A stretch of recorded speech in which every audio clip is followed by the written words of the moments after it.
ફિકર આપનીમાં આગળ વધીએ. રૂટીન દિવસોમાં થતી મુસીબતો ચોમાસામાં બેવડાઈ જતી હોય છે એ વાત તો હવે જગ જાહેર છે.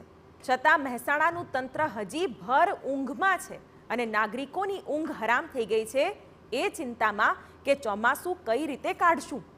ચિંતાનું કારણ તમારી સ્ક્રીન પર છે, જેમાં કડીના વણસોલ ગામ સહિતના ગામોને અવરજવર માટે ઉપયોગી આ રેલવે અંડરપાસમાં પાણી ભરાયેલા છે. હજી તો ગુજરાતના મહેસાણા જિલ્લામાં ઝાપટા વરસ્યા છે, ત્યાં તો આ અંડરપાસ પાણીથી છલકાઈ ગયો છે અને પાણીના નિકાલની પણ કોઈ વ્યવસ્થા નથી.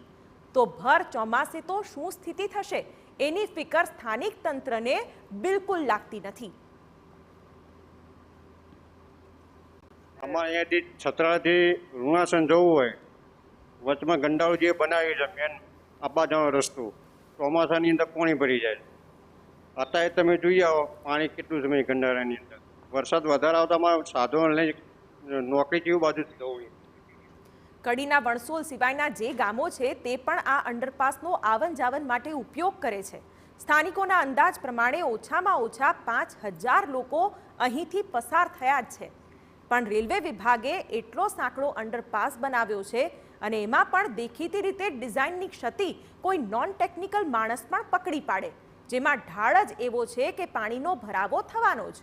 નજીવા વરસાદમાં જ અંડરપાસ પાણીમાં ગરકાવ થઈ ગયો છે. હવે વિચાર કરો કે વણસોલ સહિતના ગામના લોકોને બહાર નીકળવા માટે એક જ મુખ્ય રસ્તો છે અને એની આ હાલત છે. રજૂઆતો કરેલી અને મારા ગામમાં આવવા જવા માટેનો આ રસ્તો જે અંડરબ્રિજ બનાવેલ એ આવતા સમયમાં ઘણી તકલીફ પડવાની હોય. મેં રજૂઆતો કરી પણ એ રેલવેના કર્મચારીઓ પોતાના આંખ આડે કાન કરે છે. તો અમારે ખાસ નમ્ર વિનંતી કે આની રજૂઆત છેક દિલ્હી સુધી જાય અને આના જ્યાં સુધી લાગતા વળગતા હોય એ અધિકારીઓને દરેકને આની રજૂઆત પહોંચે એવી મારે તમને